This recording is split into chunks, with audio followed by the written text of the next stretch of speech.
Hello' guys, স্বাগতম জনাইছোঁ অন্য এটা ভিডিঅ'লৈ। আজিও ৰাতিপুৱা অফিচ লেটেই হ'ল, 8:45 হৈ গ'ল আৰু অফিচ যাব লাগে, পাব লাগে গৈ 9 বজাত। তো তাৰ কাৰণে চাহ তাহো একো খোৱা নহ'ল। চাহৰ কাপ এটা লৈ স্কুটিৰ পিছফালে এনেকৈ বহি বহি চাহ খাই গৈ আছোঁ।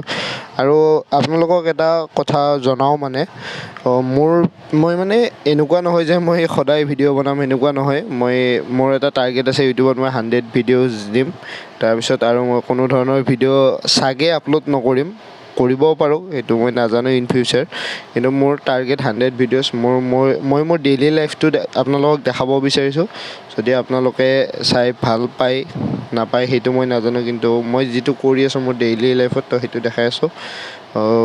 আৰু এনেকৈয়ে অফিচৰ পৰা ওলাই আকৌ চাহ খালোঁ। চাহ তাই গোটেই লগৰ আমি চাৰিজনে চাহ তাহ খাই দে ৰুমলৈ আহিলোঁ। ভিডিঅ'টো ইমানেই আছিল। যদি ভিডিঅ'টো ভাল পালে লাইক, কমেণ্ট, শ্বেয়াৰ, ছাবস্ক্ৰাইব কৰি দিব। Thank you. জয় অসম।